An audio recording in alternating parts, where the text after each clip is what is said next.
के बाद एक स्पेल आएंगे या एक के बाद एक परेशानियों की कतार आएगी? कराची के शहरियों की परेशानी पर कोई है जो काम कर रहा है, कोई है जो इसको दूर करने की कोशिश कर रहा है। हम इसी के ऊपर बात करेंगे। समाजी कारकुन जफर अब्बास हमको ज्वाइन कर रहे हैं। अस्सलाम वालेकुम। कोशिश करेंगे कि हम आपसे पूछ सकें, असल में हो कुछ ये रहा है कि मदद जितनी करो उतनी कम, और मदद करनी है किस किस की कैसे।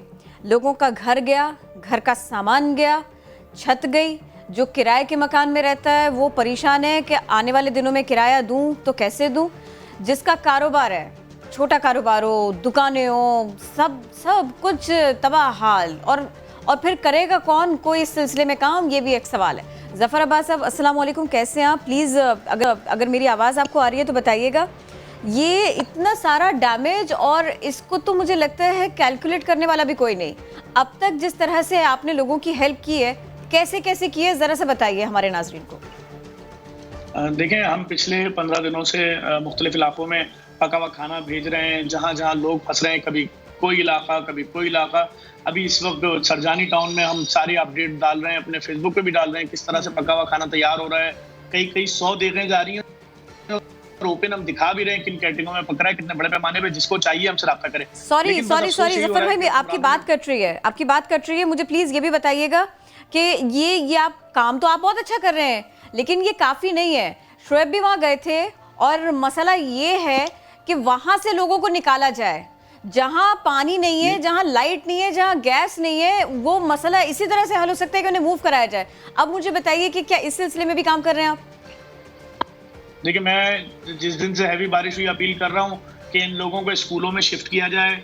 वहाँ के लिए अगर गद्दे और दीगर चीजें चाहिए होंगी वो हम देने को तैयार हैं। पंखे लगा देंगे, लाइटें लगा देंगे, लोगों की जिंदगियों में आसानियां पैदा करें। लेकिन बात यह है कि जिन हुक्मरानों ने बड़ी मंसूबाबंदी के साथ इतने सालों की मेहनत से तबाह किया है इस सूबे को, इस शहर को, तो वो क्यों इंटरेस्ट लेंगे इस बात में? वो तो कहते हैं हमें कराची से मोहब्बत है जफर भाई। लेकिन मुझे ये बताएं कि जिस तरह आपने भी कहा कि स्कूलों में शिफ्ट करें, ये बड़ा अच्छा स्टेप है, लेकिन इस वक्त मामला ये है जफर भाई, मैं जब वहाँ पर गया, सिर्फ खाने की बात नहीं है, वहाँ पर अब उनका सारा सामान ख़राब हो चुका है, कपड़े भी नहीं है उनके पास, वो इतने परेशान है। और वहाँ पर पहुँचना घर घर ये भी बहुत बड़ा चैलेंज आपके लिए होगा, बिकॉज अब तो कश्ती पर ही जाना पड़ता है वहाँ पर, और ज़ाहिर इतनी कश्तियाँ भी नहीं है। हम बड़े वाले ट्रक इस्तेमाल कर रहे हैं अपने, और उसी के अंदर खाना जा रहा है। वो एक बार उतार के खाना, वो ट्रक वापस आता है। हमारे लड़के रस्से बांध के, क्योंकि इस शहर के अंदर बदकिस्मती ये है कि दुनिया का तीसरा बड़ा शहर है, लेकिन गटर खुले में।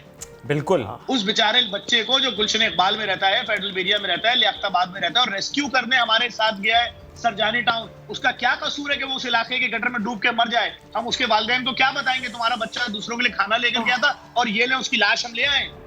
तो बात ये कि शहर के साथ तो वो जुल्म किया गया है, जिसकी मिसाल मिलती ही नहीं है। और अभी फिर पेशन गोई हो गई। कल रात तक चल रहा था, बारिश शायद आगे चली गई है, दबाव कम हो गया है, समंदर में चले गए बादल, लेकिन अब तो सुबह 6 बजे फिर बारिश शुरू हो गई है। मैं तो जिस तरह से इन हुक्मरानों ने इस शहर का बेड़ा गर्क किया, देखें इस शहर के अंदर जितनी गलाजत थी रोडों पे, कचरा कुंडियों पे, 10 साल का कचरा, बीमारियां, वो सब पानी के जरिए लोगों के घरों में मौजूद है इस वक्त। क्या होगा उन लोगों का इस पानी के उतरने के बाद? क्या होगा? उनकी दीवारें, उनके घर, वो जरासीम, वो बीमारियां उनका मुकद्दर बन जाएंगे। सही, क्योंकि उनके ऊपर ये जालिम हुक्मरान मुसल्लत है। यही पूछना चाह रही थी मैं जफर भाई। ये देखिए, एक तरफ तो देखिए बारिश हो रही है, एक के बाद एक स्पेल आ रहे हैं, डैमेज पर डैमेज हो रहा है। दूसरी तरफ बात ये है कि इन इलाकों को फिर साफ किया जाए, बिल्ड किया जाए, रीबिल्ड किया जाए। कौन साफ करेगा? कैसे? कौन करेगा? कौन लोग आएंगे? कौन से इदारे आएंगे? यानी कराची में अगर बारिश हो जाए, गंदगी हो जाए, कीचड़ हो जाए, तो धूप निकलने का इंतजार कीजिए, हवाएं चलने का इंतजार कीजिए, नहीं, मदद नहीं आ सकती। कराची में गंदगी है, कराची में कीचड़ है। कराची के नालों का फुजला जब साफ किया जाता है तो नाले के बाहर रख दिया जाता है, थोड़े अरसे में दोबारा वो अंदर चला जाता है। बात समझे, यहाँ पर कराची के साथ जो हो रहा है वो सबको नजर आ रहा है, कुछ छुपा हुआ नहीं है। कभी यहाँ बारिश के नाम पे लोग मरते हैं, कभी यहाँ पर और मामलात में मरते हैं। मैं नहीं बोल सकता, बाद मामलात में मुझ पे पाबंदी है। इस शहर के साथ जो जुल्म किया जा रहा है, पूरा शहर माफियाज के हवाले है। आप क्या बोलेंगे? जफर भाई, 2 घंटे की ट्रांसमिशन के बाद, 6 घंटे की ट्रांसमिशन के बाद, जब मुख्तलिफ स्टेक होल्डर्स ये कहते हैं कि ये कसूर जो है ना वो कराची के अवाम का है, वो वोट किसको दे रहे हैं, वो किसको नहीं, लेकर नहीं, आ रहे हैं? ये मैं मेरा दिल जो है ना वो बिल्कुल छलनी हो जाता है इस तज्जिए के बाद। सर आप प्लीज बताइए। कराची की मैं सियासी बात करना नहीं चाहता, मैं इस टॉपिक पे पढ़ना नहीं चाहता कि क्या, कैसे, कौन, क्यों, कब तक, क्या आइंदा कोई किसी को लेकिन कम से कम ये तो ठीक नहीं है ना।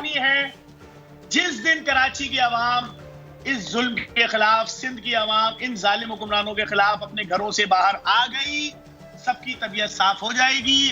ट्विटर खेलना बंद करें, फेसबुक के लाइक जफर भाई वो इसीलिए ट्विटर खेलते हैं क्योंकि अगर उन इलाकों में जाएंगे तो कुट पिट के वापस आएंगे। इस वक्त ये फ्रस्ट्रेशन का आलम है। देखें, अरे लोगों के मैं अभी परसों नहीं कराची गया हूं, उन्होंने मुझे बताया 2 आदमी यहाँ डूबे, एक बच्चा यहाँ से डूबा, उस जगह से निकला। ये कोई इंसाफ है? वो किसी के बच्चे नहीं है, वो किसी का बाप नहीं जो घर से दही लेने गया था। यही तो बात है जफर भाई, वो ये सोचते ही नहीं है कि वो जब मासूम बच्चे हैं जो बाहर देख रहे हैं वो भी किसी की आसवा और किसी के बिलावल हैं, यही तो सोचते नहीं है। जफर भाई साथ मौजूद थे, बेहद शुक्रिया। आपसे झूठ, मैं आपको जफर भाई सॉरी वक्त कम था, साथ मौजूद है। बहुत अच्छा काम आप करें, बहुत सी और तंजीमें जो अच्छा काम कर रही हैं, लेकिन at the end of the day काम हुकूमत को करना होता है।